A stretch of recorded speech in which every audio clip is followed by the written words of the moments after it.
Hello my dear students, आप लोगों का इस नए क्लास में स्वागत है। जैसा कि हम लोगों ने पिछले क्लास में लाभानी के नए प्रमाण की गणना और लाभ के प्रमाण की गणना की करना हमने स्टार्ट किया था। इसमें हम लोगों ने आपको दो टॉपिक बताए थे, यानी कि हमने दो टॉपिक पढ़ लिए थे, राइट। जिसमें पहला मैंने आपको समझाया था जब सिर्फ पुराना प्रमाण दिया हो तब हमें क्या करना है, तो वो मैं नोट्स आपको एक बार दिखा देता हूँ तो आपको रिवाइज हो जाएगा। ठीक है, और बाकी के जो नोट्स है वो आज मैं ऐड कर दे रहा हूँ, तो पीडीएफ भी सेंड कर दूंगा, तो डाउनलोड भी कर लेना बाद में उसको। फिलहाल ये देखो, ये दो मैंने टॉपिक पढ़ाया था। एक पढ़ाया था कि जब सवाल में सिर्फ पुराना प्रमाण दिया हो तब क्या करना है, तो जब सिर्फ पुराना प्रमाण दिया हो तो ये वाले पॉइंट्स याद रखने हैं। और दूसरा मैंने समझाया था जब सवाल में लिखा हो लाभ में से, जब लाभ में से लिखा हो तो हमें ये याद रखना है कि भाई ऑलरेडी लाभ दिया हुआ है, हमें सिर्फ चेक करना है कि डिवाइड वाला सेम है या नहीं है, और नया निकालना है, तो ये हमें करना होता है। ठीक है, ये दो टॉपिक हम लोगों ने पिछली क्लास में कंप्लीट कर लिया था। अब आज की क्लास में हम बाकी की दो टॉपिक जो बचे हैं वो कंप्लीट करते हैं। तो सबसे पहले चलते हैं, सवाल देखते हैं, फिर सवाल के बेस पे मैं आपको फॉर्मूला समझाऊंगा तो आपको ज्यादा समझ में आएगा। अब यहाँ पे देखो क्वेश्चन में लिखा हुआ है CBD, थोड़ा ध्यान से देखना क्वेश्चन को, क्योंकि क्वेश्चन समझ में आ जाएगा तो आंसर अपने आप समझ में आ जाता है, उसका सॉल्यूशन भी अपने आप आ जाएगा। CBD, पहले तो मैं जो नाम दिया है वही मैं लिख देता हूँ, CBD।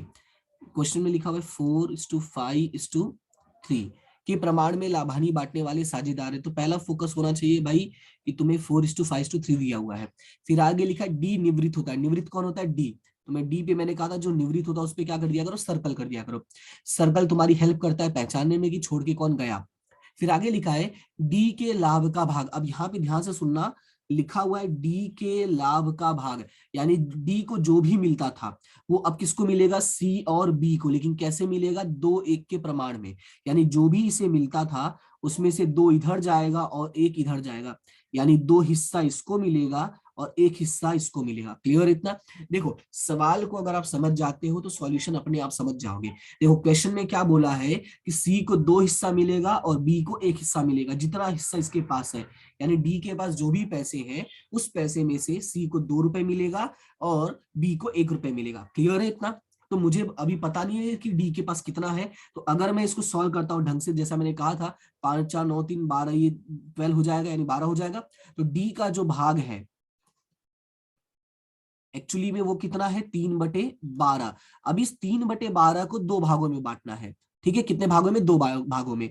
एक को मिल रहा है 2 और एक को मिल रहा है 1। तो ध्यान से देखो, तो हम लोगों ने क्या किया कि ये जो 3/12 है उसको 2 और 1 में बांट रहा हूं। तो अगर हम फॉर्मूला बनाना चाहें तो फॉर्मूला क्या बनेगा, तो सबसे पहले ध्यान से समझना कि ये 2 और 1 मिल किसको रहा है, तो 2 और 1 मिल रहा है सी और बी को। किसको मिल रहा है? सी और बी को। तो सी और बी क्या है, तो सी और बी है चालू साझेदार। कौन है? चालू साझेदार।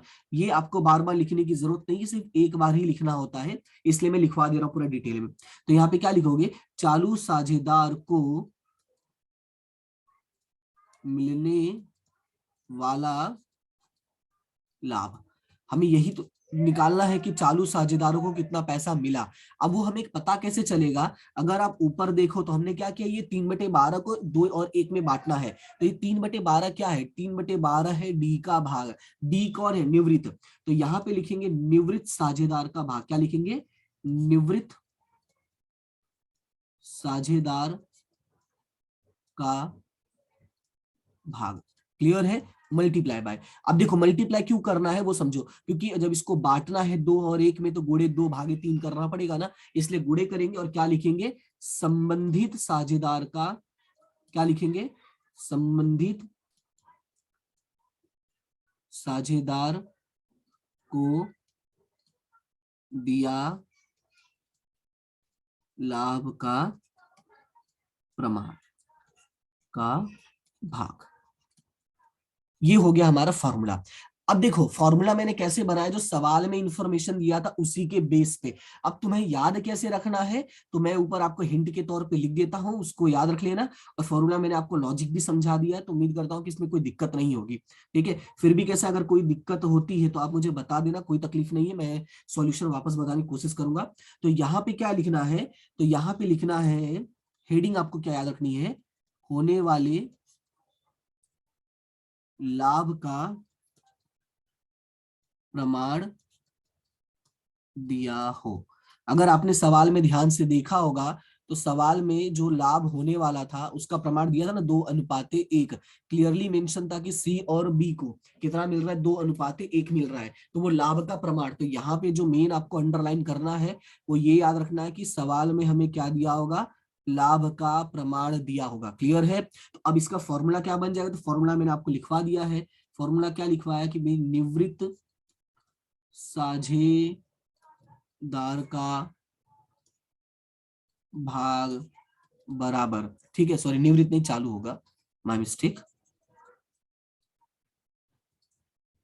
अरे ये तो पूरा मिटा नहीं,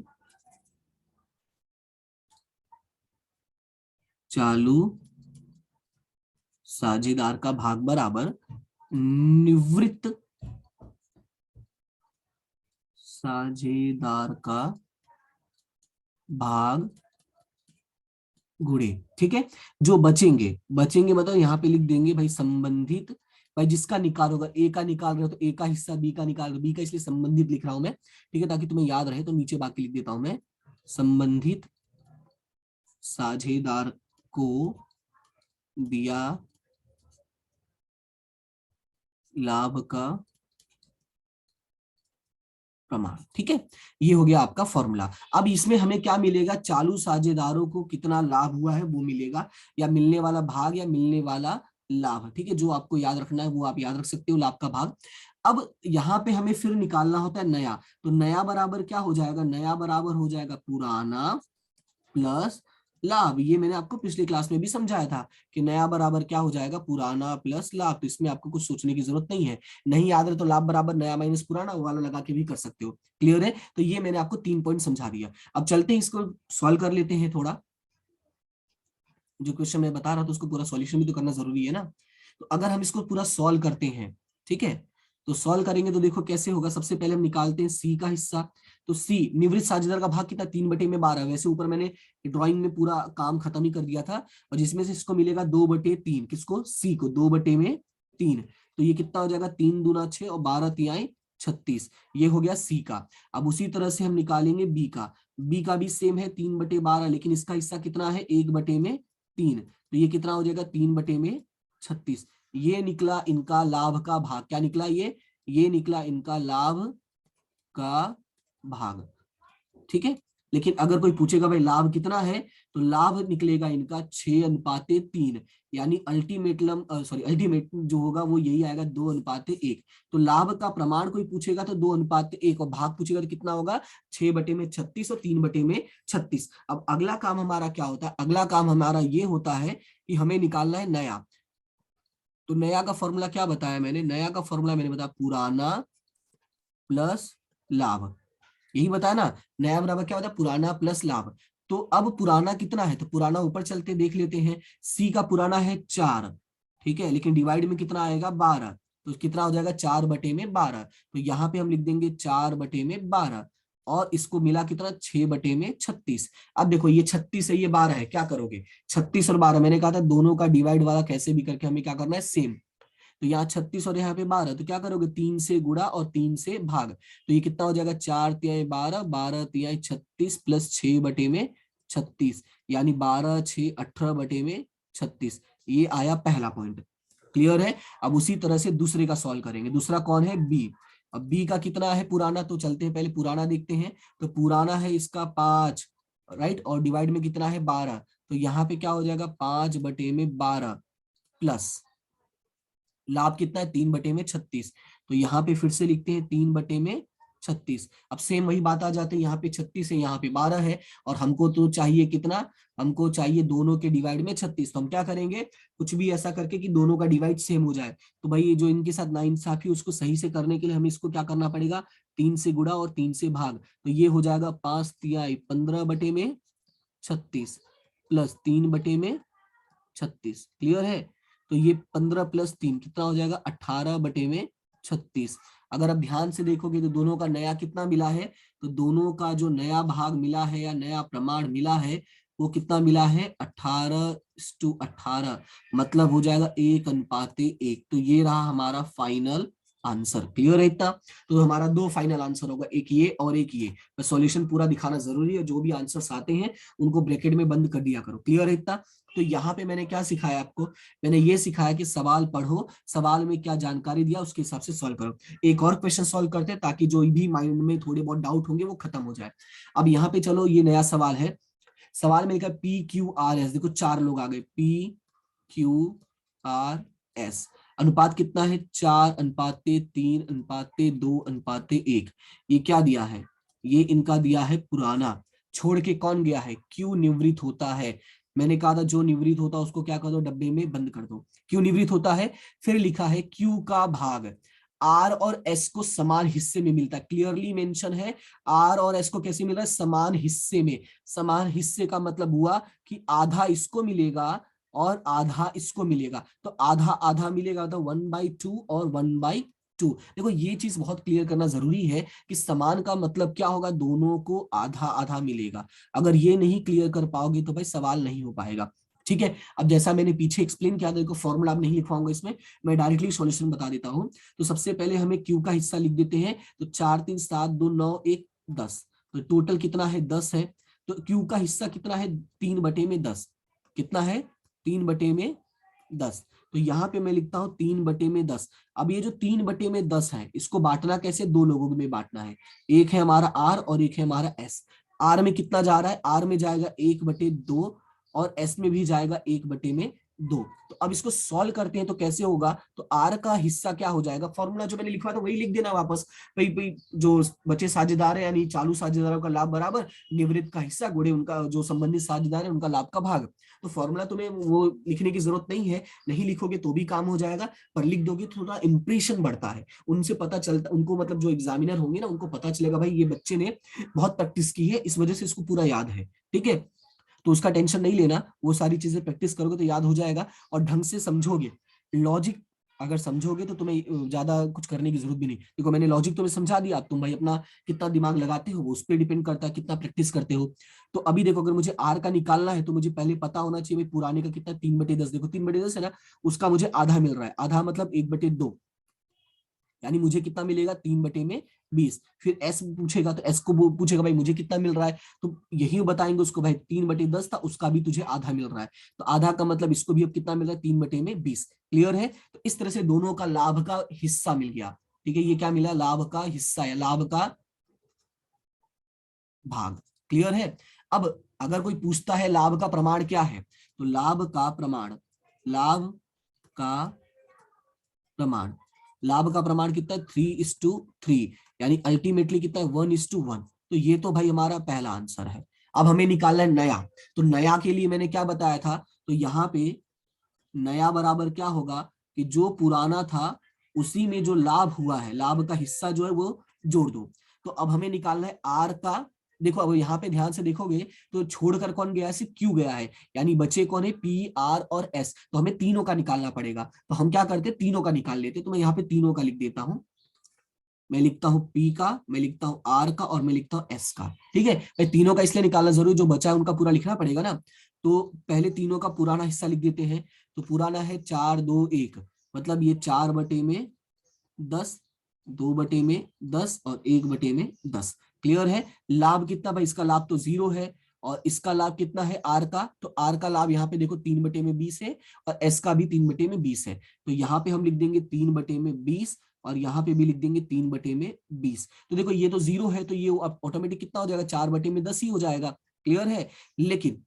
लेकिन अगर इन दोनों का देखोगे तो इन दोनों का अगर देखो तो ये 20 है और ये 10 है। फिर से वही वाली कहानी आ गई, ना इंसाफी वाली, कि दोनों का डिवाइड सेम नहीं है। और मैंने क्या समझाया था? जब दोनों का डिवाइड सेम ना हो तो हमें क्या करना चाहिए? दोनों का डिवाइड सेम करने के लिए हमें कुछ ऐसा करना चाहिए कि दोनों सेम हो जाए। तो हम क्या करेंगे? यहाँ पे हम 2 से मल्टीप्लाई करेंगे और 2 से डिवाइड करेंगे। देखो 2 से मल्टीप्लाई करूंगा तो 2 दूनी 4 हो गया, और 2 से डिवाइड वाला तो 10 दूना 20 हो गया। यानी जो नया मिलेगा वो 4/20 और ये 3/20 हो गया ना इक्वल।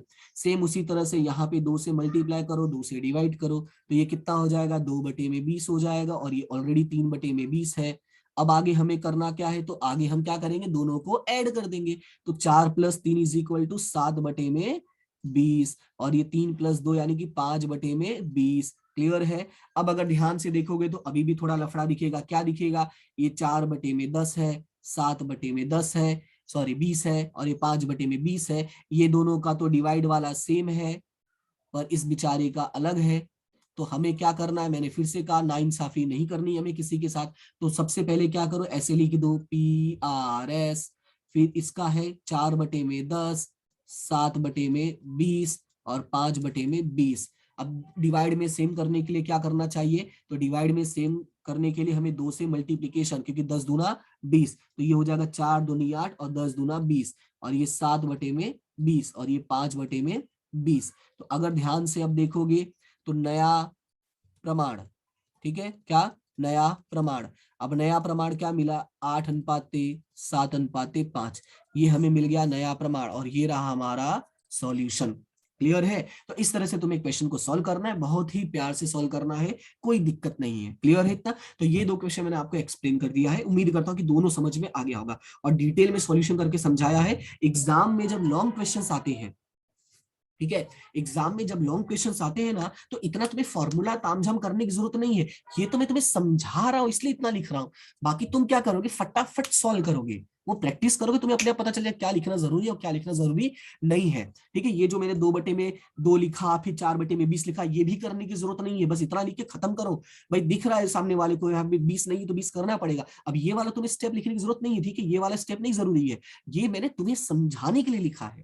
ठीक है, क्लियर है? तो कुछ चीजों को क्या है, हम सिर्फ समझने के लिए करते हैं, जब एक बार एकदम क्लियर हो जाता है तो स्टेप हम गायब कर देते हैं। बात समझे कि नहीं समझे? ठीक है, तो चलो अभी आगे बढ़ते हैं, अगला देखते हैं। ये सवाल जो है मैं तुम्हारे लिए HW दे देता हूं, ठीक है, ये तुम्हारे लिए होमवर्क है, इसको सॉल्व करोगे, सेम टू सेम है। अच्छा ये थोड़ा सा अलग है यार, चलो मैं इसको बता देता हूं पहले आधा। ABC, अब ए में देखो क्या लिखा, 1/2 30% और 1/5, ये सिर्फ यही समझाऊंगा। हाँ, ये 1/2 है, और ये 30 में परसेंटेज का मतलब 100 होता है, और ये 1/5। अब इसको कट करोगे तो 1/2, 3/10 और 1/5। अभी भी देखोगे तो नाइंसाफी है। ये वाला इसलिए बता दे रहा था, थोड़ा सा अलग था इसके लिए। अब देखो मैंने क्या बताया था कि भाई डिवाइड वाला हमेशा क्या होना चाहिए? सेम होना चाहिए। तो डिवाइड वाला सेम तो है नहीं, यहाँ 10 है, यहाँ 2 है, यहाँ 5 है। क्या करोगे? तो ऐसा कुछ करो कि डिवाइड वाला सेम हो जाए। तो मैंने देखा यहाँ 2 है तो मैं 5 से मल्टीप्लाई कर दूंगा तो सेम हो जाएगा, यहाँ पे 2 से कर दूंगा तो सेम हो जाएगा। तो सॉल्यूशन क्या मिलेगा? 5/10, 3/10 और 2/10। यानी कि जो पुराना हिस्सा इनका आएगा वो आएगा 5:3। तो ये रहा A, B और C का पुराना भाग। ठीक है, चलो अब इतना हो गया। बाकी का सेम है कि B निवृत्त होता है, B के लाभ का भाग A और C 3:2 में बांटेंगे। तो B का जो भाग है वो ये दोनों बांट रहे कौन से अनुपात में? 3:2 में। अब ये हो गया सेम टू सेम पुराना वाला सवाल। B का हिस्सा है 3/10, 3/10 को 2 भागों में बांटना है, 3/5 और 2/5। सवाल खत्म। अब तुम इसको खुद सॉल्व कर ले और मुझे बताओगे कि आंसर क्या आया है, और उम्मीद करता हूं कि इसमें कोई गलती नहीं होनी चाहिए। ठीक है, तो ये हम तुम्हारा होमवर्क है। और सेम इसी तरह से एक और क्वेश्चन होमवर्क दे रहा हूं मैं, ये भी बहुत सिंपल है, रीड करना, इसमें कोई दिक्कत होगी तो मुझे बता देना। और लास्ट जो टॉपिक है वो मैं आपको समझा देता हूं। तो लास्ट टॉपिक में क्या लिखा है? ABC, पहले क्वेश्चंस पढ़ते हैं फिर समझते हैं कि क्या इसमें दिया है। सवाल में लिखा है ABC 3-2-1 के प्रमाण में लाभानी बांटने वाले साझेदार है। तो जो लिखा है पहले उसको लिख लो, ABC कितने प्रमाण में है? 3:2:1। ये इनका क्या है? पुराना। फिर आगे सवाल में लिखा है C निवृत्त होता है, छोड़ के कौन गया? C गया, बचे कौन? A और B। फिर लिखा ए और बी का नया लाभ हानि का प्रमाण। ओहो, तो ये है आपका नया, ऑलरेडी तुम्हें नया दे दिया है। कितना? 7:5, 3-2-5-1 6 हो रहा है, और 7-5-12 हो रहा है। क्लियर है? तुम्हें नया दे दिया है। तो चलो अब हिंट बता देता हूं, ऊपर लिख देता हूं नोट्स में। क्या याद रखना है? थोड़ा सा और ऊपर, थोड़ा सा और, ज्यादा ऊपर हो गया क्या? हाँ ये रहा, ये तीसरा और ये यहाँ पे चौथा। चौथा याद क्या रखना है? जब सवाल में नया प्रमाण दिया हो या नया लाभ हानि का प्रमाण दिया हो, शॉर्ट में मैंने लिखा है कि नया प्रमाण दिया हो। ये नया नहीं लग रहा, मया लग रहा है, तो इसको मैं थोड़ा नया बना देता हूं। ठीक है, जब नया प्रमाण दिया हो तो याद रखना है सिर्फ तुम्हें निकालना है लाभ, क्योंकि नया तो दिया ही है, और लाभ बराबर क्या होता है, नया माइनस पुराना। यानी एक फॉर्मूला में तुम्हारा काम हो जाएगा। सबसे इजी वाला है, सॉरी सबसे इजी नहीं, दूसरे नंबर का इजी, सबसे इजी तो पहला था। ठीक है, तो बस तुम्हें नया माइनस पुराना कर देना है। तो चलो करके एक बार सॉल्व कर लेते हैं। किधर गया, ज्यादा ऊपर चला गया था। 11 पेज नंबर, 12 होमवर्क दिया था, 13 भी होमवर्क दिया था, 14 पेज नंबर, हाँ 14 पेज नंबर पे है। चलो अब इसको सॉल्व कर लेते हैं। तो यहाँ पे लाभ बराबर क्या होगा, लाभ बराबर नया माइनस पुराना। क्या होगा, लाभ बराबर नया माइनस पुराना। चलो यहाँ पे सॉल्व करते हैं। ए का नया कितना है, ए का नया है 7/12, और बी का नया कितना है 5/12। पुराना कितना है 3/6। पुराना कितना है 2/6। जो दिया है पहले उसको लिख लो। फिर अगला काम, अब देखो ये 6 है और ये 12 है, वही बात आ जाती है, बहुत नाइंसाफी है। तो उस नाइंसाफी को खत्म कैसे करोगे, इधर 6 इधर 12, कुछ ऐसा करो कि दोनों जगह 12 हो जाए। तो यहाँ पे 2 से मल्टीप्लाई करोगे तो 12 हो जाएगा, यहाँ पे भी 2 से मल्टीप्लाई करोगे तो 12 हो जाएगा। तो जो नया सॉल्यूशन मिलेगा वो क्या मिलेगा, 7/12 माइनस 3 दूना 6/12। क्लियर है। और ये क्या मिलेगा 5, माइनस 2 दूनी 4/12, यानी 5/12 और 4/12। 7 में से 6 गया तो कितना आएगा 1/12, और इसका भी कितना आएगा 1/12। यानी जो लाभ हुआ है, ठीक है, जो लाभ हुआ है वो हुआ है समान 1:1। ध्यान से देखो, 1/12 और 1/12 है, तो 1/12 और 1/12 होने का मतलब ये हुआ कि दोनों को ही समान फायदा हुआ है, किसी को न कम न किसी को ज्यादा। क्लियर है इतना। तो इस तरह से ये टोटल हमारा 4 मेथड कंप्लीट हुआ, और उम्मीद करता हूँ कि चारों समझ में आ गया होगा। इसको बढ़िया से कर लेना, क्योंकि इनको बिना किए शॉर्ट क्वेश्चंस को सॉल्व नहीं कर पाओगे, और ये अच्छे से रहेंगे तो सॉरी लॉन्ग क्वेश्चंस नहीं कर पाओगे, ये अच्छे से रहेंगे तो लॉन्ग क्वेश्चन में भी मजा आएगा। ठीक है, तो उम्मीद करता हूँ ये सारी चीज समझ में आ गई। फिर भी कोई डाउट रहता है तो तुम कमेंट सेक्शन में बता सकते हैं, कोई दिक्कत वाली बात नहीं, मैं आपका सॉल्यूशन प्रोवाइड करने की पूरी कोशिश करूंगा। ठीक है, तो मिलते हैं हम लोग नेक्स्ट क्लास में। तब तक के लिए thank you so much and have a good day. और हाँ, लाइक शेयर सब्सक्राइब जरूर कर देना, ये सारी चीजें आपको फ्री में मिल रही है, तो थोड़ा सा सपोर्ट करो। देखो पीडीएफ बनाने में बहुत टाइम जाता है मेरा, और ऊपर से मेरा लैपटॉप बीच बीच में बंद हो जाता है, बहुत गुस्सा आता है कभी कभी, तो पर क्या करें, करना पड़ता है भाई, क्योंकि मेरे को कहते हैं ना, कोई और मेरे पास काम तो है नहीं, और कुछ आता भी तो नहीं है हमको, तो यही करते हैं। देखो पीडीएफ, पहले पीडीएफ नहीं बना रहा था, अब पीडीएफ भी बना रहा हूँ ताकि तुम्हें थोड़ा एक्स्ट्रा फैसिलिटी मिले। तो मैं तुम्हें एक्स्ट्रा फैसिलिटी दे रहा हूँ, तो थोड़ा सा काम करना है, तुमको लाइक करना, शेयर करना और सब्सक्राइब करना। ठीक है, चलो अच्छा, मिलते हैं कल की। आज के लिए इतना ही बस। Okay, thank you so much and have a good day.